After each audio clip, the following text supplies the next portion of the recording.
बिस्मिल्लाहिर्रहमानिर्रहीम। अस्सलामु अलैकुम वरहमतुल्लाहि वबरकातुहू। दोस्तों, उम्मीद है कि आप सब खैर आफियत से होंगे। मेरे अज़ीज़ साथियों, आज आप हज़रात की खिदमत में कुछ ऐसे वाक़यात पेश कर रहा हूँ जो अवाम में बड़े मशहूर है। जब उनको बयान किया जाता है तो अवाम बेशक के नारे लगाती है। कौन से है वो वाक़यात और क्या है उनकी हकीकत, एक एक करके आप हज़रात की खिदमत में पेश कर रहा हूँ इंशाअल्लाह। तो सबसे पहला जो वाक़या है वो ये है, एक सहाबी का अल्लाह के रास्ते में जाते वक्त अपनी बीवी को घर से ना निकलने की ताकीद करना। सुनिए वाक़या। एक सहाबी अल्लाह के रास्ते में जाने से पहले अपने घर की तमाम ज़रूरियात पूरी करता है, जैसे कि पानी रखना, लकड़ी रखना वगैरह वगैरह, सारी ज़रूरियात का सामान रख देता है घर में, और घर भी दूसरी मंजिल का होता है। अपनी बीवी को कहता है, मैंने तुम्हारी ज़रूरियात का सारा सामान यहाँ रख दिया है, अब तुम्हें बाहर जाने की ज़रूरत नहीं है, मेरी तरफ से बाहर जाने की इजाज़त तुम्हें नहीं है। तो ये सहाबी अल्लाह के रास्ते में निकल जाते हैं, बीवी घर में रहती है। तो ये जो बीवी है, ये जो औरत है, इसके वालिद साहब बीमार हो जाते हैं। बीमारी का पता चलता है कि बीमार हो गए वालिद साहब, तो अल्लाह के नबी सल्लल्लाहु अलैहि वसल्लम के पास किसी को भेज के मसला मालूम कराती है कि मेरे वालिद साहब बीमार है, क्या मैं इयादत के लिए जा सकती हूँ या नहीं, जबकि मेरे शौहर ये कह के गए हैं कि तुम्हें घर से बाहर नहीं निकलना। अल्लाह के नबी सल्लल्लाहु अलैहि वसल्लम फरमा देते हैं कि अपने शौहर की नाफरमानी नहीं करना, इसलिए तुम्हें जाने की इजाज़त नहीं है जब तक कि तुम्हारा शौहर खुद तुम्हें इजाज़त ना दे दे। इसी तरीके से जो ये औरत है, इसके वालिद साहब का इंतकाल भी हो जाता है, बीमारी की हालत में ही इंतकाल हो जाता है। तो फिर से ये औरत रसूलुल्लाह सल्लल्लाहु अलैहि वसल्लम के पास किसी को भेजती है और मसला मालूम कराती है कि मेरे वालिद साहब का इंतकाल हो गया है, क्या मैं अपने शौहर की इजाज़त के बग़ैर अपने वालिद के इंतकाल की खबर सुन के उनके घर जा सकती हूँ, यानी कि आखिरी दीदार के लिए जा सकती हूँ। तो अल्लाह के नबी सल्लल्लाहु अलैहि वसल्लम फरमा देते हैं कि घर से बाहर नहीं निकलना जब तक कि तुम्हारे शौहर तुम्हें खुद इजाज़त ना दे दे। हत्ता कि ये जो वालिद साहब है, इनका जनाजा इस औरत के घर के आंगन में लाया जाता है। ये वहीं से अपने वालिद का आखिरी दीदार करती है और दुआए मग़फ़िरत करती है। दुआए मग़फ़िरत करने के बाद जनाजे को उठा के ले जाया जाता है, नमाज जनाजा पढ़ के दफन कर दिया जाता है।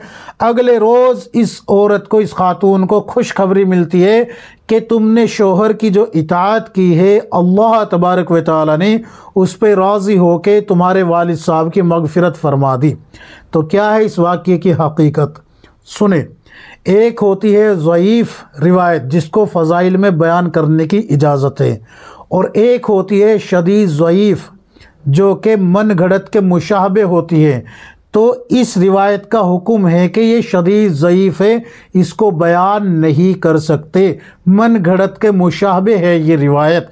अगर ज़ईफ़ हो तो ज़ईफ़ को फ़ज़ाइल में बयान करने की इजाज़त होती है, लेकिन शदीद ज़ईफ़ जो होती है, ज़ईफ़ुन जिद्दा जिसको कहा जाता है, वो मन घड़त के करीब होती है, लिहाजा उसको बयान करने की इजाज़त नहीं होती।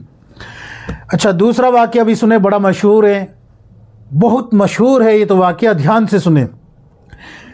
एक मर्तबा हज़रत अली रज़ी अल्लाह अन्हु एक काफिर से जंग में लड़ रहे थे, जिहाद में लड़ रहे थे।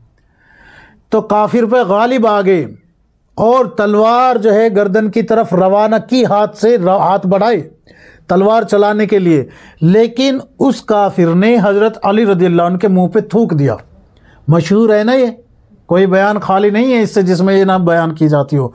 मुंह पे थूक दिया हज़रत अली रज़ियल्लाहु अन्हु के। तो हज़रत अली रज़ियल्लाहु अन्हु ने हाथ रोक लिया और कहा कि खड़े हो जाओ, खड़े हो, मुझसे दोबारा लड़ो। वो काफिर कहने लगा कि क्यों, तुम तो मुझ पर काबू पा चुके थे, चाहते तो मुझे कत्ल कर देते। तो हज़रत अली रज़ियल्लाहु अन्हु कहते हैं कि इस कत्ल करने में मेरी जो ज़ाती गर्ज़ है वो भी शामिल हो गई थी, मेरा ज़ाती गुस्सा भी शामिल हो गया था। पहले मैं अल्लाह की रज़ा के लिए कत्ल करता तुझे, अब तेरे कत्ल होने में میرا غصہ بھی شامل تھا، اللہ کی رضا کے ساتھ ساتھ میرا غصہ بھی شامل تھا، اس لیے میں نے تجھے قتل نہیں کیا، تو مجھ سے پھر سے لڑ، میں پھر سے تجھے قتل کروں گا۔ تو وہ شخص کہتا ہے کہ اب جو ہے مجھے لڑنے کی ضرورت نہیں ہے، اب تو تم مجھے کلمہ پڑھا دو، میں ایمان میں داخل ہو جاتا ہوں۔ تو اس واقعے کی حقیقت کیا ہے؟ اس کو امام جلال الدین سیوطی رحمۃ اللہ علیہ نے مثنوی میں بغیر سند کے لکھا ہے، لہٰذا اس کی کوئی سند نہیں مل پا رہی، اس واقعے کو بیان نہ کیا جائے۔ ہاں، جنگ خندق میں حضرت علی رضی اللہ عنہ کی ایک کافر سے لڑائی ہوئی ہے جس میں کہ حضرت علی رضی اللہ عنہ نے اس کو قتل کر دیا، وہاں یہ تفصیل نہیں ملتی۔ یہ جو تفصیل بتائی جا رہی ہے نا کہ منہ پہ تھوکا، پھر سے لڑنے لگے اور پھر ایمان میں داخل ہو گیا، وہ یہ تفصیل نہیں ملتی، یہ صرف مثنوی میں لکھا ہے۔ اور امام جلال الدین سیوطی رحمۃ اللہ علیہ نے بالکل بھی اس میں کوئی بھی وہ دلیل نہیں دی کہ ہم نے وہاں سے نقل کیا ہے، بلکہ یہ فارسی میں واقعہ لکھا ہوا ہے، فارسی میں واقعہ لکھا ہوا ہے مثنوی میں۔ جب آپ مثنوی کھول کے دیکھیں گے آپ کو یہ واقعہ مل جائے گا، لیکن فارسی میں لکھا ہوا ہے اور کوئی دلیل اس کی نہیں ہے کہ کہاں سے اس کو نقل کیا گیا ہے۔ ٹھیک ہے، آگے نہ سمجھ میں تو اس کو بیان کرنے کی اجازت نہیں ہے۔ اچھا، تیسرا واقعہ سنیں۔ ایک صحابی رضی اللہ عنہ کا ایمان لانے کے بعد رسول اللہ صلی اللہ علیہ وسلم کی محبت میں ایک عورت کو دیکھنے سے انکار کرنا۔ ایک صحابی جب ایمان میں داخل ہو گئے، کچھ دن اللہ کے نبی صلی اللہ علیہ وسلم کی صحبت میں رہے، تو یہ مکہ شہر کی بات ہے۔ تو جب آپ صلی اللہ علیہ وسلم کی صحبت میں رہے تو دل کی کیفیت بدل گئی، ایمان والے تو بن ہی گئے تھے، لیکن دل کے اندر جو دنیاوی محبت تھی نا وہ بھی ختم ہو گئی تھی، وہ بھی ختم ہو گئی۔ تو ان صحابی کے ایمان لانے سے پہلے ایک عورت سے تعلق تھے، فزیکلی ریلیشن بھی بنے ہوئے تھے، ناجائز تعلقات تھے۔ تو جب یہ ایمان میں داخل ہو گئے تو گلی سے گزر رہے تھے تو وہ عورت جو ہے ان کو ملی، اس نے دعوت دی، اس عورت نے برائی کی دعوت دی۔ تو یہ صحابی کہنے لگے نا نا نا، بالکل بھی نہیں، میں تمہاری طرف نظر اٹھا کر بھی نہیں دیکھوں گا۔ وہ عورت کہنے لگی یا تو میرے عشق میں گلیوں میں مارے مارے پھرتے تھے مجھے حاصل کرنے کے لیے، اب کیا ہو گیا، کیا تمہارا من بھر گیا؟ تو یہ شخص کہتے ہیں، یہ صحابی کہتے ہیں کہ میں لا الہ الا اللہ پڑھ کے ایمان والا ہو چکا ہوں، مسلمان ہو چکا ہوں، اب تو میرے لیے غیر محرم ہے اور مجھ پہ تو حرام ہے اور میں تجھے دیکھ بھی نہیں سکتا۔ میں نے تو رسول اللہ صلی اللہ علیہ وسلم کی اطاعت کرنا شروع کر دی ہے۔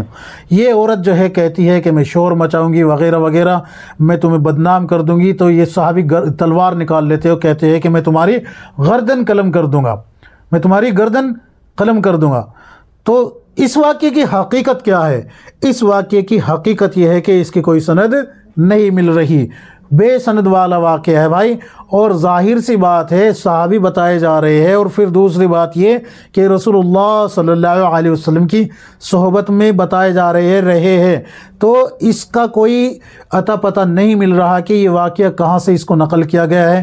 اگر ہم اس کو تاریخی واقعہ بھی مانیں تو نہیں مان سکتے، کیوں؟ اس لیے کہ ابھی رسول اللہ صلی اللہ علیہ وسلم حیات ہے، اس واقعے کے جو بتایا جا رہا ہے اس واقعے میں تو رسول اللہ صلی اللہ علیہ وسلم حیات ہے، یہ تو حدیث کے ہی حکم میں آئے گا، تو اس لیے جو ہے اس کی کوئی سند نہیں مل رہی، اس کو بھی بیان نہ کیا جائے۔ اچھا، ایک بات اور آپ حضرات کو بتا دیتا ہوں، یہ دلائل نبوہ، یہ کتاب منگوائی ہے میں نے، ایسے ہی واقعات اور روایت پہ مبنی ہے یہ کتاب، انشاءاللہ اس میں سے بھی آپ حضرات کے سامنے آنے شروع ہو جائیں گے جلد ہی۔ اگر آپ کو کوئی اشکال ہے تو اس کتاب کو آپ خریدیں، پڑھیں، اور پھر جو میں بتاؤں گا ان سے ملان کر لینا۔ جب میں اس میں سے بتانے شروع کروں گا پھر اس میں سے ملان کر لینا کہ میں اپنے پاس سے کچھ نہیں بتاتا۔ تو امید ہے کہ یہ ساری باتیں آپ حضرات سمجھ گئے ہوگے۔ اللہ تبارک و تعالی ہم سب کو کتاب و سنت کے مطابق تقوی اور طہارت والی زندگی گزارنے کی توفیق عطا فرمائے، ایمان پر خاتمہ بالخیر فرمائے، آمین یا رب العالمین۔